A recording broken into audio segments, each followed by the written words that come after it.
गुरु जी के चरणों में कोटि कोटि प्रणाम। आई हुई सभी संगत को प्रणाम और आप सबका बहुत बहुत स्वागत है गुरु जी के सत्संग में। आइए संगत जी, आज के सत्संग की शुरुआत करते हैं और आज इनवाइट करेंगे आशु मनचंदा आंटी को। आशु आंटी आए और सत्संग शेयर करें।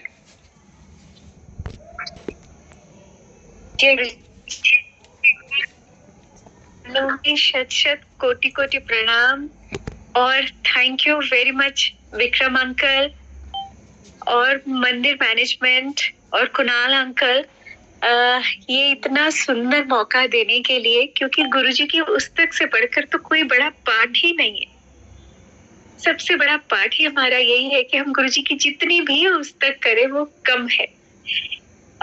और अभी जो ये शब्द चल रहा था कि तू बदल सकता है माथे की लकीरों को, हाथों की लकीरों को, ये बिल्कुल सच है।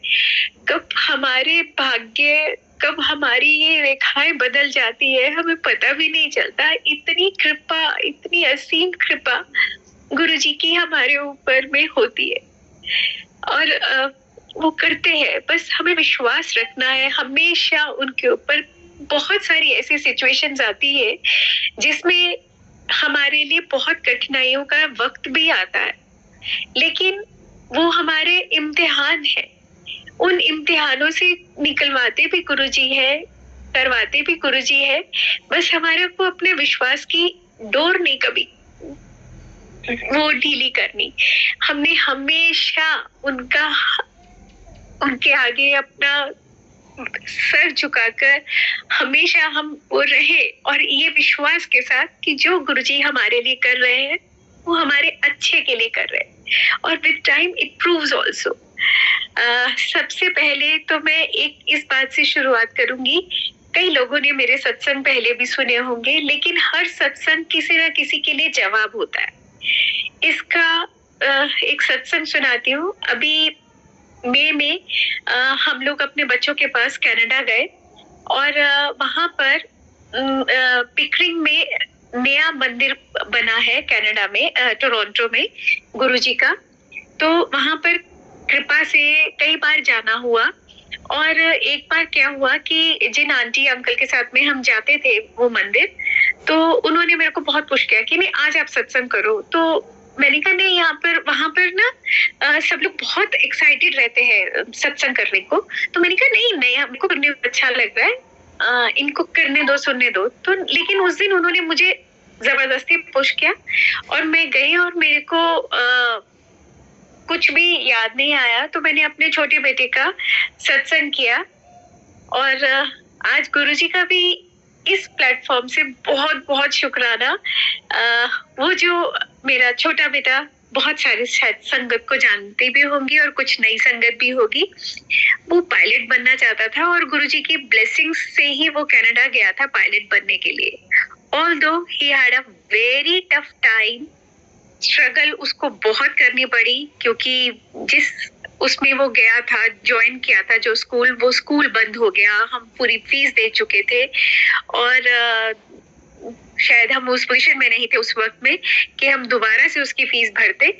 तो उसने बहुत स्ट्रगल करके अपने अर्न किया, उस अर्निंग्स को सेव किया और दोबारा से उसने पूरा कोर्स किया और now he is a Boeing pilot.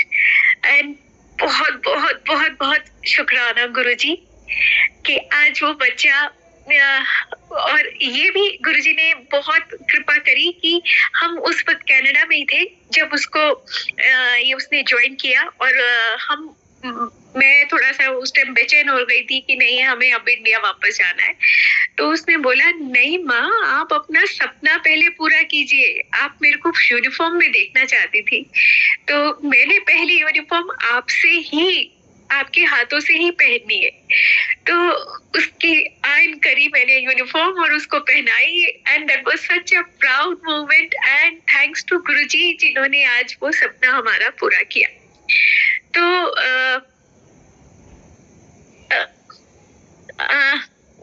हाँ, जो मैं आपको बताने जा रही थी वो ये कि जब मैंने वो सत्संग किया तो ये सत्संग कई लोगों ने कई बार सुना होगा बच्चे का मेरा, कि वो पायलट बनना चाहता था और क्या क्या उसने स्ट्रगल किया। और उस दिन जब मैंने वो सत्संग करके मतलब हम वापस जाने के लिए बेचैन हो रहे थे और तो मंदिर से बाहर निकलने लगे, एक रोता हुआ कपल मेरे पास आया और लिटरली हमारे पैरों में झुक रहा था, तो जिसको मैंने बड़ी फोर्सफुली रोका कि आप ऐसा क्यों कर रहे हैं।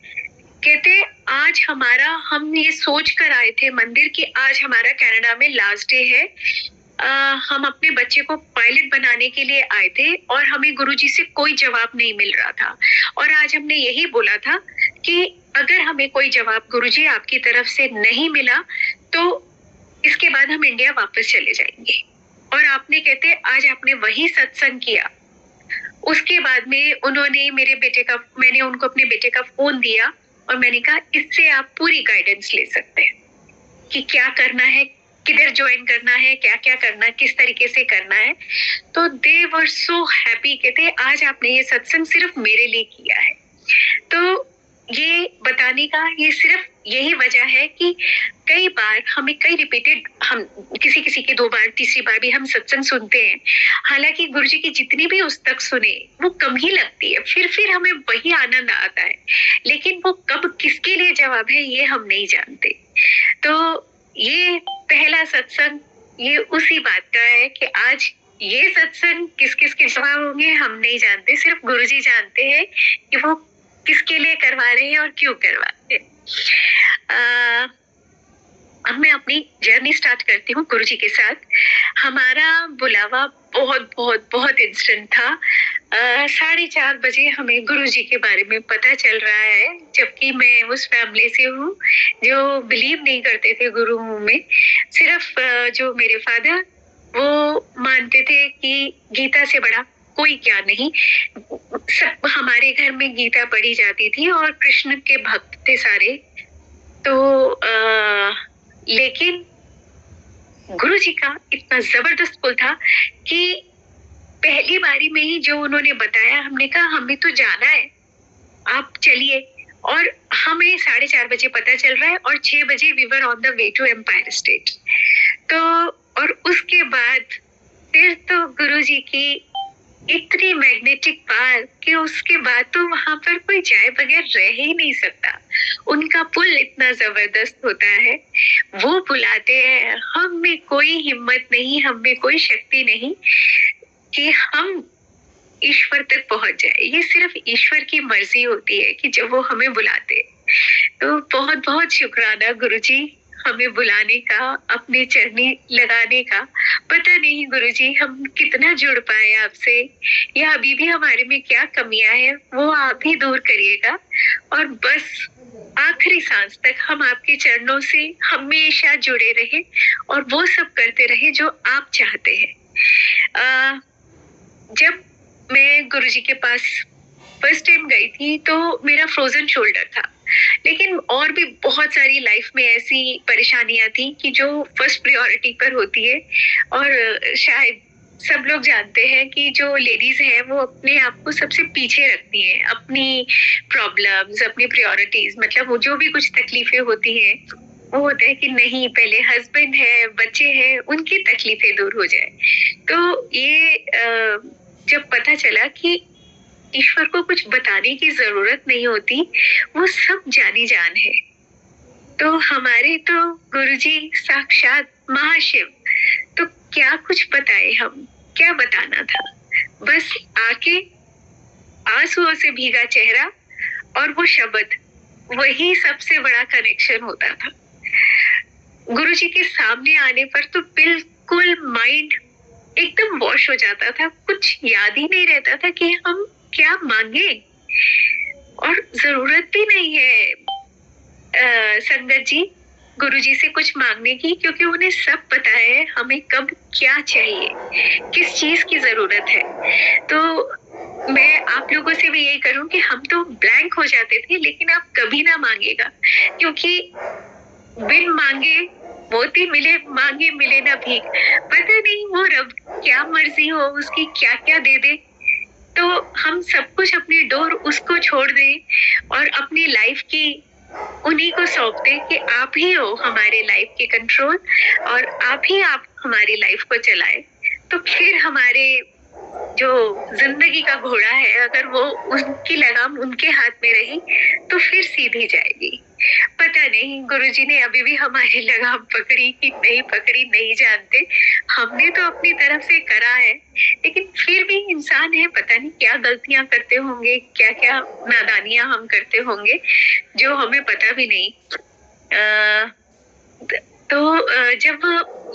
जब गुरुजी के पास पहुंचे थे तो इतना जबरदस्त मैग्नेटिक अट्रैक्शन गुरुजी का था कि घर आके भी ना हर वक्त दिमाग में, दिलो दिमाग में गुरुजी छाए रहते थे। और क्या होता था कि मैं गुरुजी की फोटो से ही बातें करती रहती थी। फोटो तो अब हम बोल रहे वैसे स्वरूप होता है बोलने में, तो उनसे मैं वही उनको देखती रहती थी और मैं बोलती थी कि आंटी को कि देखो अब गुरुजी ने अभी हाथ हिलाया, अभी आंखें हिलाई, अभी ये किया वो किया। तो इनको ये लगता था ये सब पागल है, इसको ना देखती रहती है ना तो ऐसा लगता है, ऑप्टिकल इल्यूजन्स होते हैं, ऐसा कुछ नहीं होता। तो एक दिन अचानक से आए और बोले कि नहीं नहीं जो तुम बोलती हो ठीक है। मैंने कहा है ये क्या हुआ? तो मैंने फिर थोड़े दिन में बताया कि मैं तुम्हारी शिकायत गुरुजी से कर रहा था। तो गुरुजी ने अपनी आईब्रोज, मैंने वो बोला कि गुरुजी तुसी सच्ची ओदे नाल गल्ला करते हो, तुसी हिलांदे हो अखा हाथ? तो गुरुजी लिफ्टेड हिज आईब्रो। तो एकदम ये देख के हिल गए और बोले गुरुजी से, गुरुजी तुसी कीता? देन अगेन गुरुजी लिफ्टेड हिज आईब्रो। तो मुझे आके बोलते हैं कि ना आशु तुम जो बोलती हो वो सही बोलती हो, सच बोलती हो कि गुरुजी ऐसा करते। तो मैं क्या हुआ तो उस टाइम तो नहीं कुछ बोले, बाद में बताया कि वो होता है थोड़ा मेल ईगो होती है ना, तो इस वजह से मेरे बहुत बहुत सारे सत्संग जो है वो गुरुजी के सत्संग के उससे जुड़े हुए हैं कि जब जब गुरुजी हमारे यहाँ आए तो कुछ ना कुछ इस तरीके का हुआ कि वो अपने आप में एक सत्संग बनता चला गया। जैसे कोई भी जब बच्चे बाहर हों तो उनका मैं जन्मदिन कैसे मनाऊंगी? सिर्फ सत्संग करके। और कोइंसिडेंटली मेरे दोनों बच्चों का जो जन्मदिन है वो एक ही दिन का है, 2 साल का फर्क है और लेकिन एक ही दिन का है। तो क्या हुआ कि ऑब्वियसली जब बच्चे बाहर हैं तो सेलिब्रेशन, वैसे भी अब तो किसी भी कोई भी सेलिब्रेशन करनी हो तो हमारे लिए तो सिर्फ गुरुजी का सत्संग होता है। तो सत्संग था, तो एक सत्संग जब खत्म हुआ तो एक आंटी जो काफी कनेक्ट हो जाती हैं गुरुजी के साथ में, वो मुझे बोली कि आशु आंटी इधर आओ। मैंने कहा हाँ जी। कहते आज तुहाडे बच्चियां दा जन्मदिन है? मैंने कहा जी।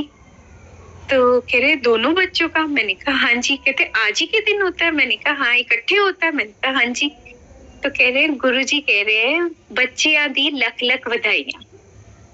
तो सोचो कि क्या हम लोगों के ऊपर भी वो खुशी की बारिश हुई हो कि मेरी तो झोली खुशियों से भर गई कि मेरे गुरु ने मेरे बच्चों की वो है। बच्चे तो उनके हैं, मैं क्या हूँ? मैं तो एक फिजिकल फॉर्म हूँ उनको जन्म देने वाली। एक्चुअली में तो माँ बाप वही है। अच्छा, और संगत जी कि गुरुजी ना हमेशा ये जो हम स्टोन्स डाल देते हैं, मानिक है, नीलम है, सफायर है, ये सब तो ये गुरुजी मना करते हैं डालने से। और क्योंकि ये जब हम डालते हैं तो ये गुरुजी की ब्लेसिंग्स देने में रुकावट है। ये बात जब हम गुरुजी के पास जाना शुरू हुए थे मुझे पता नहीं थी कि नहीं डालते, और वही किसी के पंडित के कहने से मैंने दोनों अपने बच्चों को वो पहना दिया था। अब मैंने दिया तो, लेकिन बड़े बेटे ने नहीं पहना, लेकिन छोटे ने पहन लिया। तो उसको गुरुजी ड्रीम में आए और कुछ गुस्सा करके गए। अब उसको समझ में नहीं आया कि गुरुजी कुछ बोल के क्या गए हैं। तो उसने ना मुझे फोन किया कि मम्मा आज ना गुरुजी सुबह सुबह ड्रीम में आए थे और कुछ रिंग के लिए बोल के गए और थोड़ा नाराज होके गए, वो गुस्सा होके गए। तो आज आप थर्सडे है मंदिर जाओगे तो गुरुजी से पूछ के आना। मैंने कहा अच्छा ठीक है। तो संगत जी माइंडेड कि ये गुरुजी के फिजिकल रूप बदलने के बाद की बात है। तो और क्या हुआ कि मैं जब वहां पर आई तो थोड़ा सा मेरी आदत है कि मैं आगे आगे मुझे बैठना अच्छा लगता है, तो मैं फ्रंट रो में ही दरबार में बैठी हुई थी और मेरे लेफ्ट टू लेफ्ट आंटी बैठी हुई थी। तो जो वो बहुत पुरानी आंटी है, तो क्या हुआ, और मैंने भी उस टाइम अपने राइट हैंड की छोटी वाली फिंगर में मैंने मोती पहना हुआ था। तो चलते हुए शब्द में उन्होंने मेरा हाथ इतने जोर से पकड़ा और ड्रैग किया अपनी तरफ और इतने गुस्से से मुझे बोला, हाँ उससे पहले जो मैंने गुरुजी को अरदास करी, ये मैं बताना भूल गई कि मैंने ना गुरुजी को अरदास की कि Guruji, Rishabh is not very much clear about the ring, please give him clear message. This was the ardas exactly मैंने इन्हीं वर्ड्स में गुरुजी को माथा टेक के बोला, आप उसको क्लियर क्लियर मैसेज कर दो, दे दो। और उसके बाद में मैं फ्रंट लाइन में आके बैठ गई। तो मंजूपाल आंटी मेरे लेफ्ट टू लेफ्ट थी और मैंने आपको बताया मैंने राइट हैंड की लिटिल फिंगर में मैंने भी मोती पहना हुआ था। तो एकदम से चलते हुए उसमें पुरानी संगत कोई भी ऐसा नहीं करेगी, उन्होंने एकदम से, अभी मुझे अरदास किए हुए 10 सेकंड ही हुए होंगे कि उन्होंने मेरा ऐसे बहुत जोर से मेरे हाथ पर हाथ मारा और मेरा हाथ ड्रैग किया कि आके पाइया अंगूठिया तेनों नहीं पता गुरुजी नु बिल्कुल नहीं पसंद है गया। तो मतलब I was literally in tears कि गुरुजी अभी तो मैंने आपको अरदास किए हुए 10 सेकंड भी नहीं हुए और आपने देखो कैसे मुझे जवाब दे दिया। And I was so excited कि मैंने मंदिर से बिल्कुल अभी पूरी तरीके से बाहर भी नहीं निकले थे, वहीं से मैंने फोन किया कि बेटा उतार दे वो रिंग पलट के मत पहनना, गुरुजी ने मना किया हुआ है। तो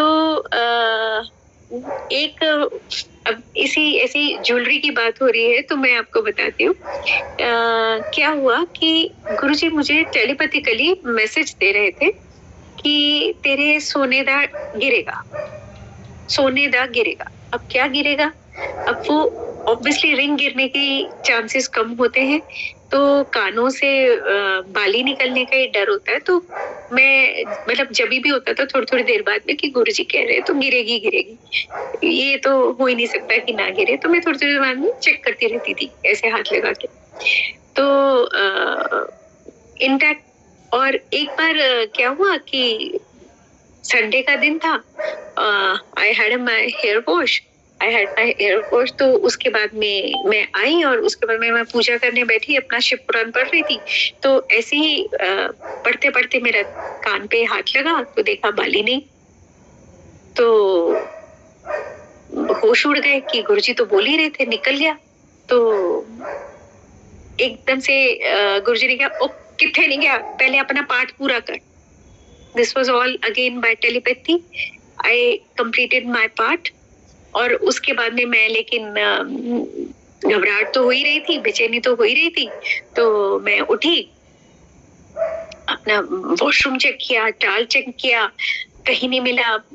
रास्ते में देखा, मतलब वो पूरा घर में देख लिया, नहीं मिला।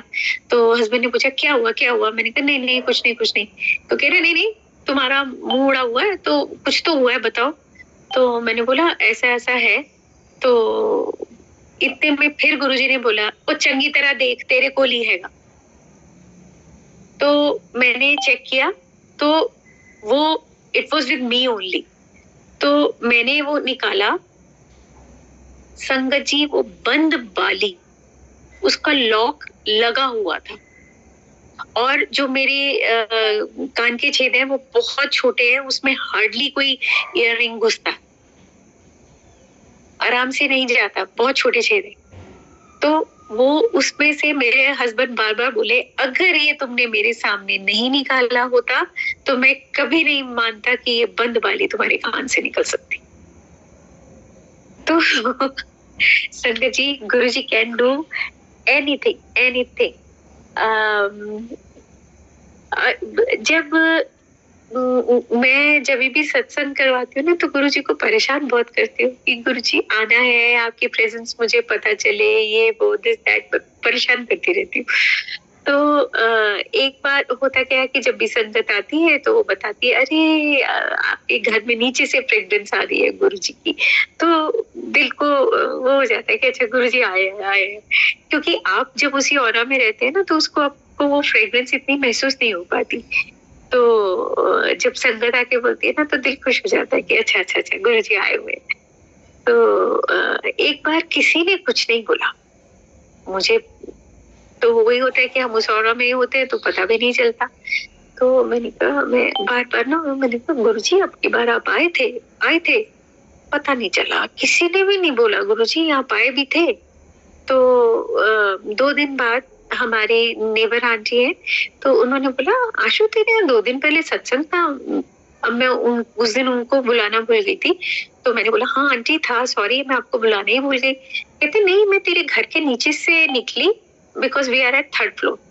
तो वो कहते मैं निकली 2 दिन पहले तो तेरे गुरुजी की खुशबू आ रही थी। तो मैंने कहा ये तो आशु के गुरुजी है। एक तो जब उन्होंने बोला आशु के गुरुजी है तो मैं वैसे ही बड़ी खुश हो गई, क्या मेरे गुरुजी है तो वो सबके, लेकिन ऐसे सुन के बड़ा अच्छा सा लगता है ना।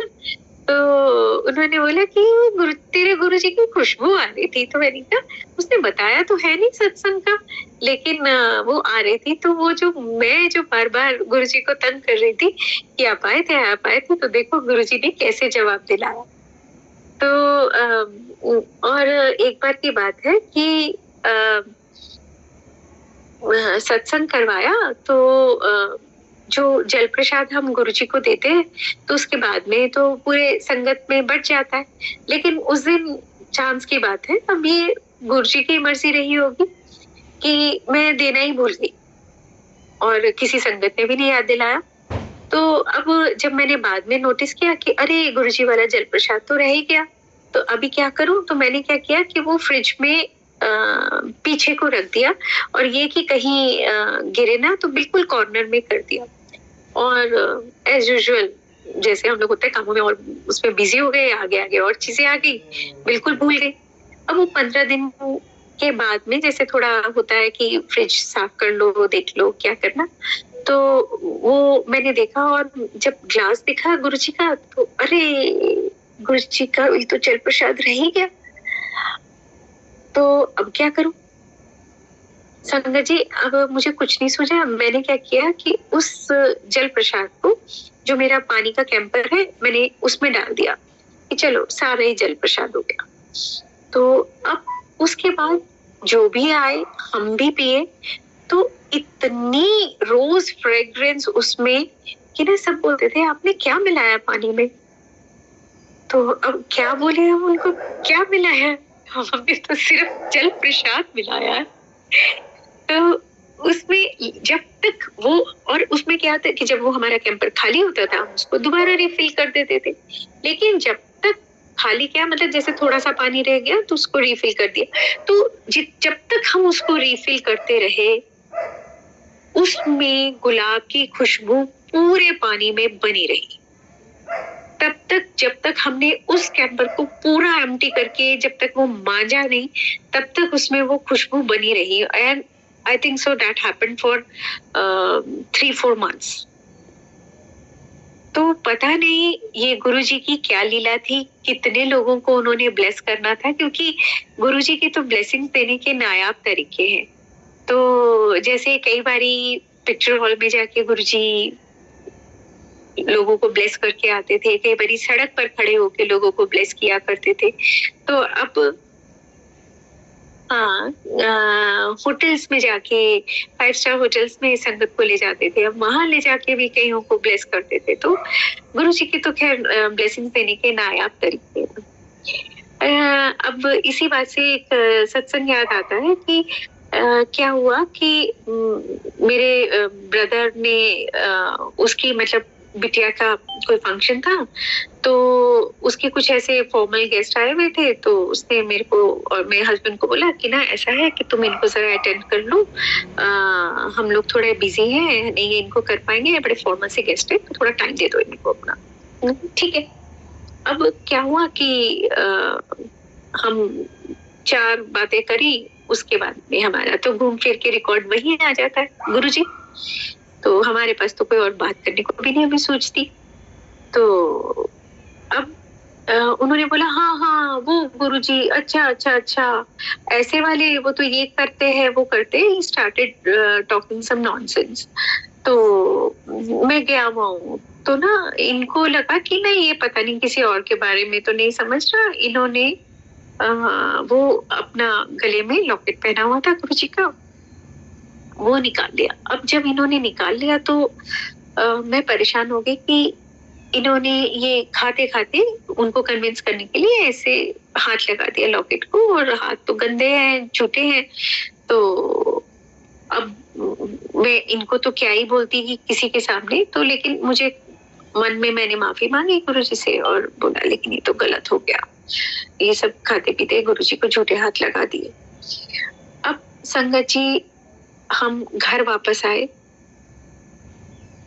कपड़े चेंज करने लगे, अंकल देखा लॉकेट नहीं है। बहुत परेशान हो गए कि हुआ तो हुआ क्या, लॉकेट कहाँ गया। पूरा घर में देख लिया, कपड़ों में देख लिया, कहीं नहीं। अब रात का वक्त है, हम सीढ़ियों में उतरे, नीचे उतरे, नहीं मिला। गाड़ी के आसपास देखा, अंदर देखा, नहीं मिला। तो चलो सुबह देखते हैं, अभी नहीं दिख रहा है, रात का वक्त है। सुबह हुई, सुबह गए, पूरा ढूंढ मारा, नहीं मिला। उसको बोला कार वॉश वाले को कि देखो ऐसा ऐसा लॉकेट है, ब्लू कलर का लॉकेट है, इतना बड़ा, ये वो तो कहीं भी मिले वो है तो वो ऊपर लाके हमको दे देगा। नहीं मिला। अब दिमाग मेरा घूम गया कि खाते पीते झूठे हाथ लगा दिए, और ये वो गुरुजी ने तो बोला ही है अगर कोई कन्विंस नहीं होता तुमने एक बार बताना है, उसके बाद में वो मेरा काम छोड़ दो। तो क्यों ऐसे झूठे हाथ लगा दिए, गुरुजी गलती हो गई, ये हो गया वो हो गया। मतलब वो 4 दिन तक हम माफिया मांगते रहे। संगत जी 4 दिन बाद जाके गाड़ी खोली, that locket was right in the middle of the driving seat. बताइए ये कौन कर सकता है? सिर्फ और सिर्फ गुरुजी की। मतलब जहां हमें अपनी गलती, हमने माफी मांगी, रियलाइज कर ली, तो है कि हाँ गुरुजी हमें बहुत वहमों से निकालते हैं, लेकिन कभी भी कुछ भी ऐसे खाते पीते झूठे हाथ नहीं लगाए हम उन्हें कभी भी।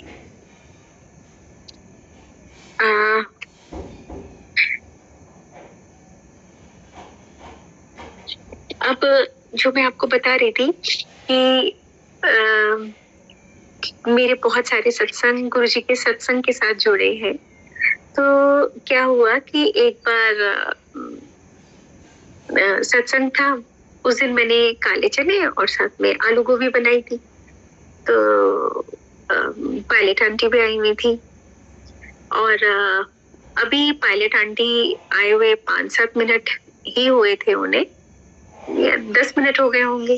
तो शी गॉट कनेक्टेड विद गुरुजी, और गुरुजी से उनकी कोई बात हुई। और उससे पहले क्या हुआ था, जब मैं भोग लगाने जा रही थी तो मैं पहले फॉइल खोलने लगी कि गुरुजी की चपाती के लिए। फिर मैंने कहा नहीं ठंडी ना हो जाए, तो गुरुजी तुसी आप भी खोल लियो चपाती वाला फॉइल। तो जो मतलब उनके पराठे या जो भी चपाती आप कैसे। तो उसके बाद में पहले तो मुझे पायलट आंटी ने बुलाया कि आशु आंटी इधर आओ। मैं गई, अब सत्संग चल रहा है, तो उन्होंने बोला कि आज आलू गोभी बनाई है। मैं कहा, कहते गुरुजी कह रहे ज्यादा गल गई। तो और दूसरी बात कहते चटनी नहीं बनाई। तो एकदम मुझे याद है, ओहो चटनी बनानी, वो तो मैं भूल ही गई। होता क्या है संगत जी, अगर आपको कोई चीज पसंद नहीं होती ना तो वो बनानी भी आप भूल जाते हो। एक्चुअली मैं चटनी मुझे अच्छी नहीं लगती ज्यादा, चटनी अचार मेरे को, मैं जरा थोड़ा दूर भागती हूँ उनसे, कम खाती हूँ। तो और वही हुआ, मैं चटनी भूल गई और वो दिन गया और आज का दिन आया। उसके बाद से चटनी कान पकड़ती हूँ कि गुरुजी सॉरी गलती हो गई, कि गुरुजी के प्रसाद में तो चटनी मैंडेटरी है। तो वो उसके बाद से जरूर बनाते हैं। तो वो चटनी भूल गई और बता दिया कि मेरे से गलती क्या हुई है कि सब्जी ज्यादा कर ली है। तो अच्छा हाँ, जो एक और मेन बात थी जो मैंने बोला था कि खोलते हुए कि गुरुजी ठंडी हो जाएगी तो आप ही खोल लेना फॉइल रोटी। तो जब मैंने आया भोग लगकर, तो जब मैंने वो देखा तो संगत जी गूज बम जबरदस्त थे मेरे, क्योंकि फॉइल खुला हुआ था। तो thank you thank you thank you Guruji, आप इतना इतना ध्यान रखते हैं और इतनी छोटी छोटी सी बातों का भी हमारा पूरा कर देते हैं। और एक बार क्या हुआ कि सत्संग हो ही चुका था और मैं शुक्राना करने के लिए गई थी, and coincidentally that was Monday. तो वहां पर कई बार होता है कि आप कनेक्ट हो जाते हैं तो गुरुजी से। तो क्या हुआ कि मैं गॉट कनेक्टेड, तो गुरुजी ने उस वक्त में ना मुझे हुक्म दिया कि चल सत्संग करा ले। मैंने कहा हाँ जी गुरुजी। कहने जल्दी करा ले। जी गुरुजी। तो फिर बोले कि 7 मार्च ਨੂੰ करा ले। मैं कहा जो आ गया गुरुजी। तो कितने, लेकिन ना लंगर ना तो सारा खुद बनाना है, किसी को कहना नहीं है। तो फिर गुरुजी ने मेरे को मेन्यू बताया क्या क्या बनाना है, ये बनाना है ये बनाना है, और फिर बोले ज्यादा ना बनाया जाए तो अन्य जनिया नु बुला लें, लेकिन लंगर बनाना सारा खुद है। तो संगत जी उस दिन से मेरी कोशिश होती है, हालांकि सॉरी गुरुजी, क्योंकि घर की गैसों पे इतनी जल्दी काम नहीं हो पाता, तो चपाती सेवा फिर भी मेरे को बांटनी पड़ जाती है कई बारी। लेकिन बाकी तो गुरुजी का हुक्म मानते हैं कि सब्जी प्रसाद, चटनी प्रसाद, जो कुछ भी बाकी जो भी मीठा प्रसाद वो सब खुद ही करते हैं। सिर्फ चपाती गुरुजी होता है, करवाने वाले तो गुरुजी हैं। लेकिन सॉरी गुरुजी, अगर ये मेरे से गलती होती है तो मुझे क्षमा करना। और अगर आप चाहते हो कि मैं चपाती भी खुद ही बनाऊं तो एक बार फिर से आगे दे दे। सॉरी गुरुजी। तो ये जरूर है कि मैं कभी भी वो हुक्म सिर्फ एक बारी के लिए नहीं मानती, क्योंकि एक बार गुरुजी ने बोल दिया तो वो दोबारा दोबारा तो नहीं बताएंगे, तो वो हमेशा के लिए ही होता है। और जो भी संगत इस बात को मान के विश्वास करे तो वो भी ऐसा ही करे, क्योंकि ये सिर्फ एक जने के लिए नहीं होता, ये सबके लिए होता है। और हाँ, उस टाइम मुझे ये बोला था कि दरबार में मेरी तो आंखें बंद थी उस वक्त में, तूर आंटी भी बैठी है तो दुआ अंकल भी बैठे हुए हैं, उन्होंने हुनी कह दे। तो संगत जी मैंने गुरुजी के हुक्म अनुसार उनको उसी वक्त इनवाइट कर लिया। और जब मैं घर आई तो मैंने अंकल को बताया कि गुरुजी ने सत्संग कराने का हुक्म दिया। कहते तुम्हारे को तो वैसे ही सिर्फ यही सोचता रहता है, तो तुम्हारे दिमाग में यही घूम रहा होगा। मैंने कहा देखिए मेरे को तो पता नहीं है, गुरुजी ने हुक्म दिया है 7 मार्च में, आप देखो डेट क्या है, क्योंकि गुरुजी को पता था कि हम मंदिर कौन कौन से दिन जाते हैं। तो मैंने कहा उसके आगे पीछे तो होगा ही नहीं, गुरुजी का हुक्म है। तो हकीकत में संगत जी बिल्कुल कहीं भी जो हमारे मंदिर डेज थे उसमें कहीं पर भी वो क्लैश नहीं हो रहे थे। और 7 मार्च दैट वाज वो जो होली से एक दिन पहले वाला, जिस दिन होली का दहन होता है, पूर्णमासी का दिन था वो, और ये था। तो ये आप इतना तो इमेजिन नहीं कर सकते कि इतने दिन बाद में कौन सा डे होगा क्या। तो मैंने वही अंकल को बोला और ये सब हुआ। हाँ संगत जी एक और सुनाती हूँ कि जो अभी वो था ना कि गुरुजी को तो कोई भी काम, मतलब वो तो ही कैन डू एनीथिंग। क्या हुआ कि जब मैं कनाडा गई थी, ये इस बारी का नहीं, ये पिछली बारी का है। क्या हुआ था कि मैंने अपना जो हमारा केबिन बैग होता है उसके बाहर वाली पॉकेट में वो मैंने एक चाट मसाला वहां पे टेस्ट किया, मुझे बहुत अच्छा लगा तो मैंने खरीद लिया। तो 2 पैकेट मैंने खरीद लिए और वही अपने जो हमारा केबिन बैगेज होता है उसकी बाहर वाली पॉकेट में डाल दिया। लेकिन उनको लगा कि दोज आर ड्रग्स, क्योंकि वो चाट मसाला थोड़ा सा ब्लैकिश साइड पर रहता है, तो ब्राउनिश ब्लैकिश, तो उन्होंने वो बोला ड्रग ड्रग ड्रग। तो ना मैं तो हस्बैंड घबरा गए कि no sir, this not drugs, this is only kitchen masala. You could say only that very moment, क्योंकि एकदम से माइंड लो हो जाता है कि अगर कोई ऐसे वो बोल दे कि ये ड्रग्स है तो दिमाग खराब हो ही जाएगा। और उसने क्या किया कि वो उठा के सीधा गार्बेज कर दिया। तो मैं ऊपर जाके जैसे वो होता है हमारा कि ना हमारे तो सारी बातें ये होती है कि गुरुजी से ही होती है। मैं गुरुजी मेरा तो इतने डॉलर का नुकसान हो गया, उन्होंने मेरे चाट मसाले फेंक दिए। तो जस्ट ये। और उसके बाद में जब हमने वो दोबारा से बैग्स खोले तो देखा वो चाट मसाला जो हमारे सामने गार्बेज हुआ था वो बैग में से निकल आया। तो उसके बाद में जब मैंने ये सत्संग शेयर किया तो जितनी भी हमारे साथ में संगत जुड़ी हुई है तो उन्होंने बोला कि नाउ तो that is divine chaat masala, तो अब हमें वो खिलाइए। तो मैंने जो जो संगत आई मिली मेरे को, मैंने उन सबको खिलाया क्योंकि now that's a divine chaat masala. तो संगत जी क्या हुआ था 2014 में होली का दिन था, 17 मार्च 2014। तो होली का दिन था तो हम गुरुजी को प्रणाम करने मंदिर आए। तो जब मैंने प्रणाम किया तो जैसे मैंने आपको बताया कि मैं गुरुजी का स्वरूप मतलब फेस बार बार देखती हूँ और वह तो देखा आज गुरुजी स्माइल नहीं कर रहे। तो मैं थोड़ी परेशान हो गई कि ये मुझे कोई एंगल से ऐसा लग रहा है या क्या है। लेकिन मैंने जब वापसी पर भी आने से पहले भी जब उन्हें प्रणाम किया तो देखा वो स्माइल नहीं कर रहे। तो दिमाग खटकने लग गया कि आज ऐसा क्यों हुआ कि गुरुजी स्माइल क्यों नहीं कर रहे थे।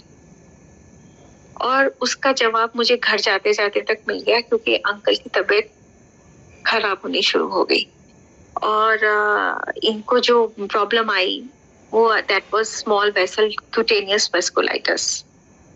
और संगत जी इसका बहुत बहुत बड़ा सत्संग है कि किस तरीके से ये हॉस्पिटलाइज हुए। मैं बहुत शॉर्ट में बता रही हूँ क्योंकि ये मैं सत्संग पहले भी कर चुकी हूँ।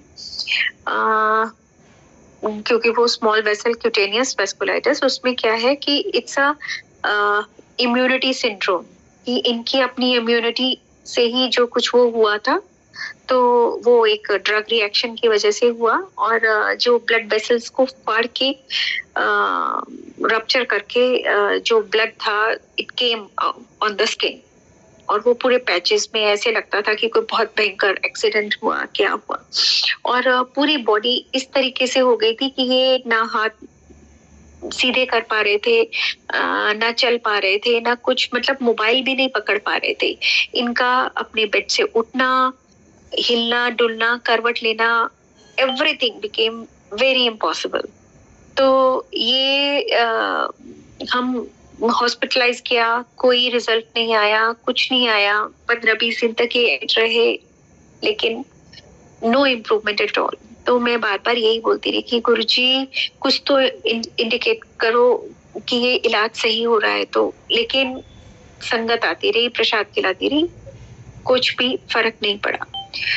तो उसके बाद में नवीन अंकल और विजय अंकल जो संगत ही है, बहुत पुरानी संगत है, तो वो मुझे डॉक्टर के पास लेकर गए अंकल को लेके।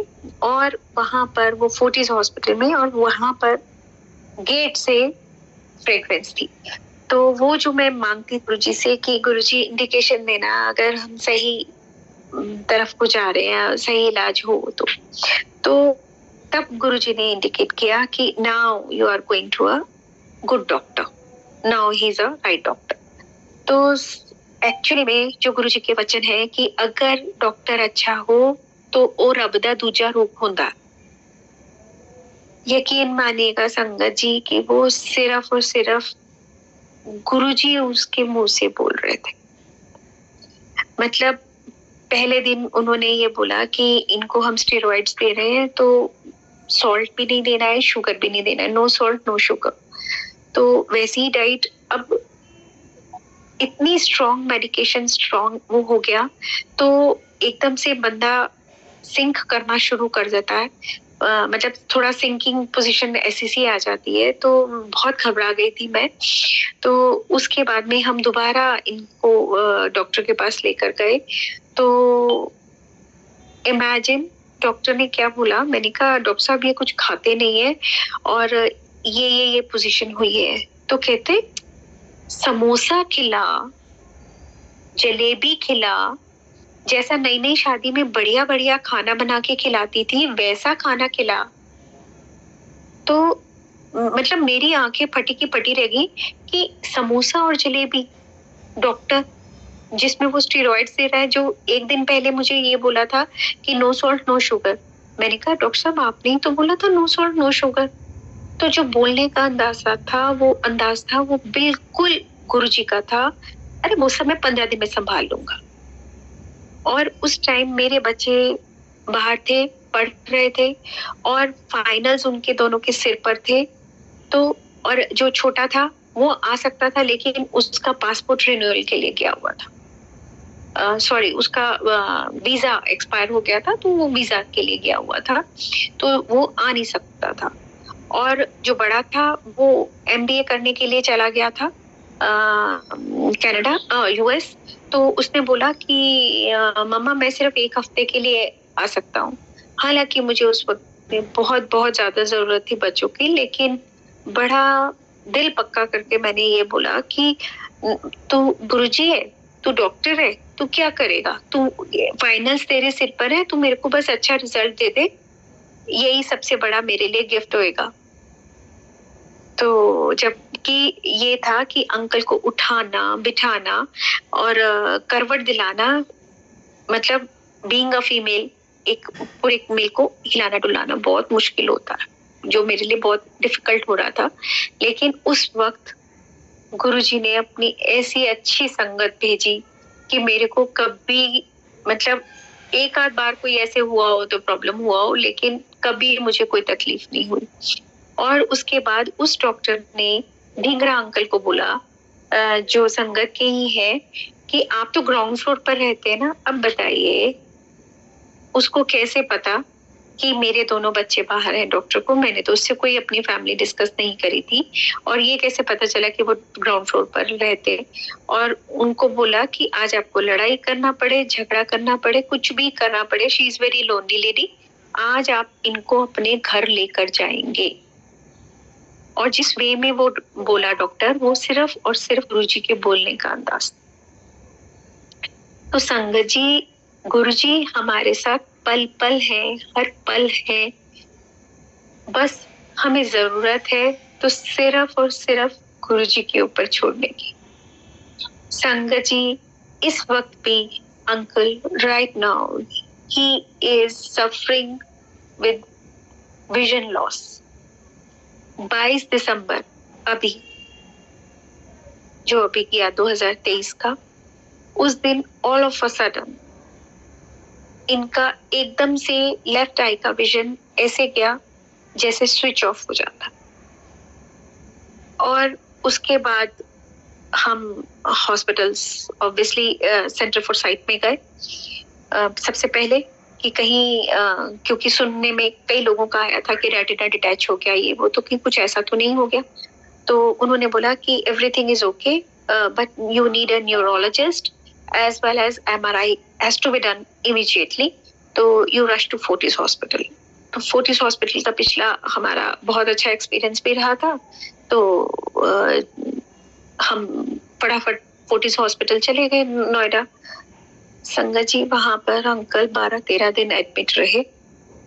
लेकिन सारे रिजल्ट्स ओके, लेकिन जो प्रॉब्लम है वो ज्यों की त्यों। तो एट लास्ट हम वहां से निकल कर आए और एक संगत का ही बच्चा है, उसने बोला कि आंटी मेरे कहने से आप उस डॉक्टर के पास, एक है आई स्पेशलिस्ट, बहुत अच्छा है, बहुत कृपा है उसके ऊपर, तो आप उसके पास चले जाइए। हमने कहा ठीक है, हम सीधा उसी के पास गए।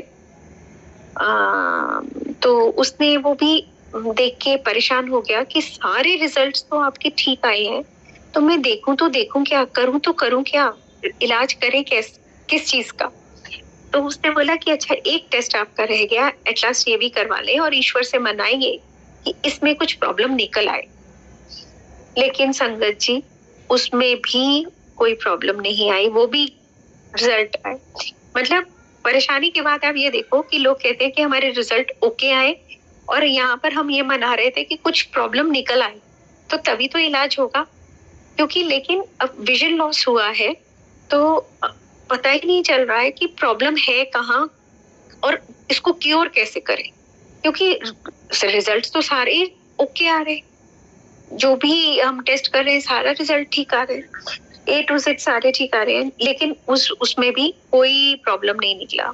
तो उसने ये बोला कि एक एम्स का डॉक्टर है रोहित सक्सेना, तो आप उसके पास चले जाइए, he has done marvelous job in optic nerves और उसको इतने अवार्ड्स भी मिले, he can do anything। अब अगर वो कुछ कर सकता है तो वही कर सकता है। तो संगत जी अब एम्स में तो अपॉइंटमेंट मिलना ही बहुत मुश्किल है, लेकिन गुरुजी की कृपा कि हमें सेकंड डे ही उसका अपॉइंटमेंट मिल गया और उसने देखा, उसकी टीम ने देखा और सेम डे हम लोगों को, मतलब अंकल को एडमिट कर लिया।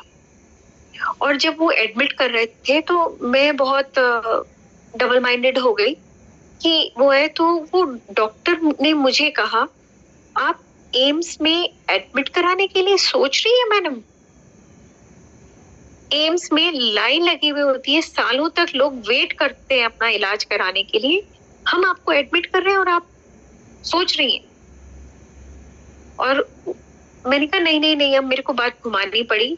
एक्चुअली में मैं सोच रही थी कि 40s में तो एडमिट होके आए, अभी तो आए, वहां पे तो कुछ हुआ नहीं, अब यहाँ पे क्या कर लेंगे, ये कुछ पता तो चले कि करेंगे क्या।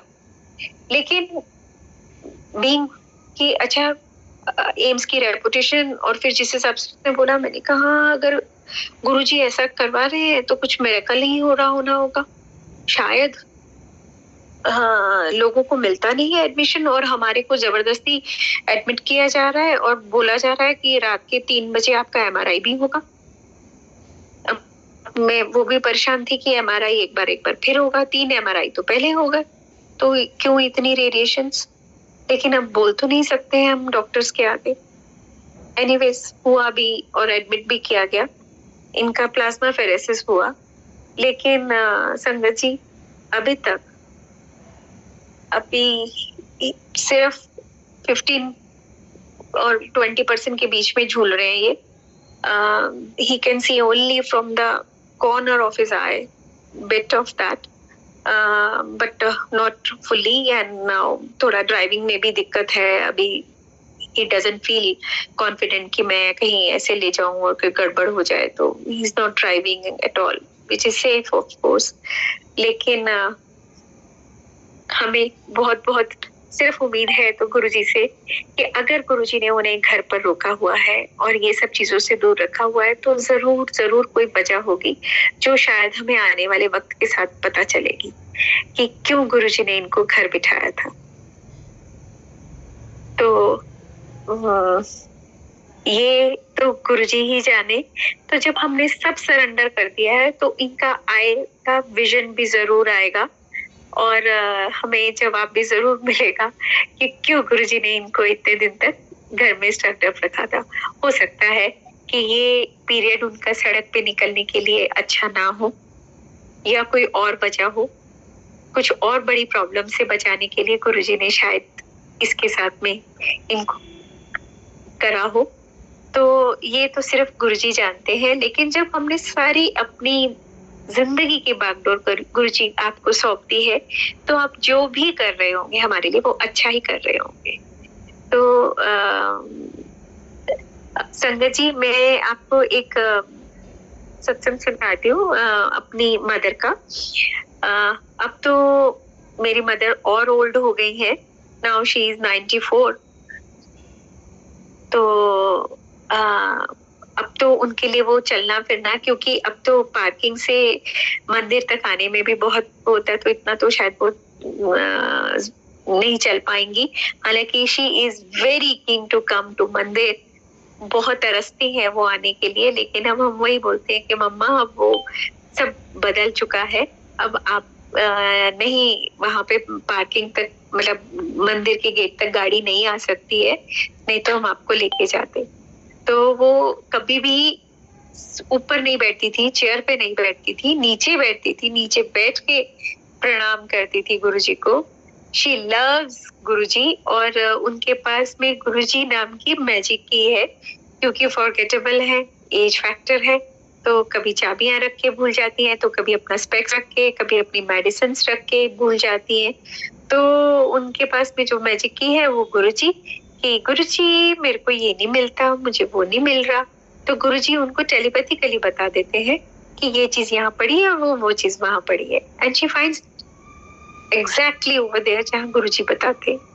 और क्या हुआ कि उनके साथ कि उनका एक दिन वो एक चेस्टर का नीचे का ड्रॉर खोल रही थी, तो उसके ऊपर में ना वो पुराना वाला 29 इंच का टीवी भारी भरकम वो गिर गया। और ये बात उनकी अपने घर की है, और मेरी मम्मा का घर बहुत बड़ा है।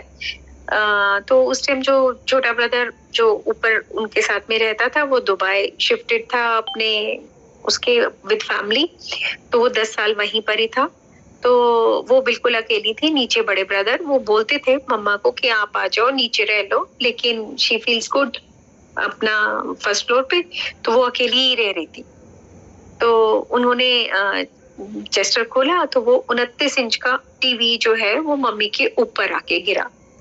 बस उनको और कुछ याद नहीं कि बस ये गिरा, और उसके बाद में वो फेंट हो गई, और सिर्फ उनके मुंह से फेंट होते हुए निकला गुरुजी एंड फेंटेड।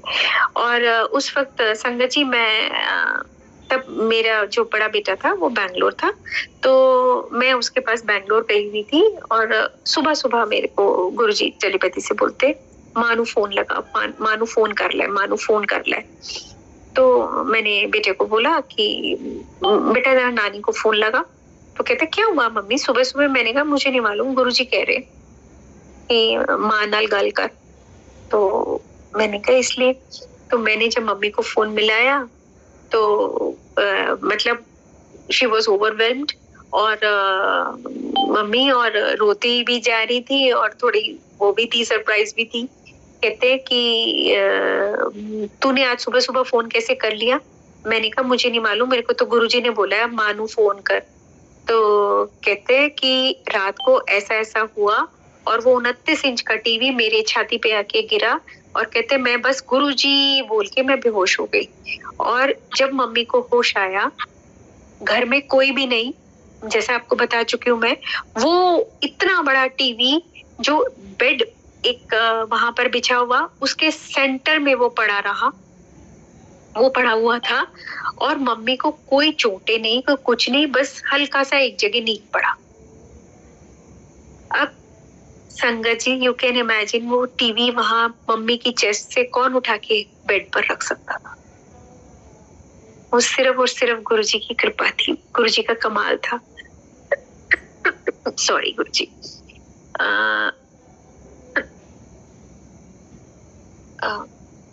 वो मम्मी के सिर्फ पैर के नाखून में नील पड़ा, और कुछ भी नहीं, तो उनकी रिब्स फ्रैक्चर हो जानी चाहिए थी, जितना भारी भरकम वो टीवी उनके ऊपर में गिरा था। और कौन था उस टीवी को बेड पर रखने वाला, जो 4 फुट दूर बेड था उस चेस्टर से? तो गुरुजी आप कुछ भी कर सकते हो, कुछ भी अदय नहीं आपके लिए, बस हमें क्या चाहिए? सिर्फ और सिर्फ सरेंडर आपके आगे। और कुछ भी नहीं। तो संगत जी, अब मैं आपसे आज्ञा लेती हूँ। गुरुजी ने दोबारा मौका दिया तो जरूर से अपने और जो भी गुरुजी की कृपाएं होंगी को जरूर शेयर करूंगी। शुक्राना गुरुजी, बहुत बहुत शुक्राना।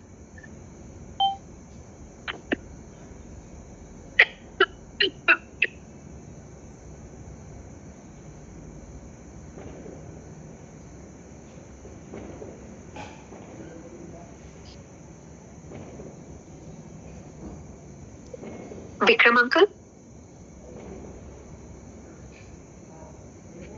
जी aunty. Ji thank you aunty, thank you very much. आपने इतने प्यारे सत्संग हम सबके साथ शेयर किए और दोबारा आपसे रिक्वेस्ट करेंगे आप फिर आए और इतने प्यारे और भी सत्संग हम सबके साथ शेयर करें। जरूर अंकल, मेरी बहुत खुशकिस्मती होगी वो। श्योर आंटी, श्योर, बिल्कुल। Thank you aunty. जय गुरु जी। जय गुरु जी। बहुत बहुत शुक्राना गुरु जी महाराज का आज के सत्संग करवाने का। संगत जी इसी के साथ आज के सत्संग से आज्ञा लेंगे।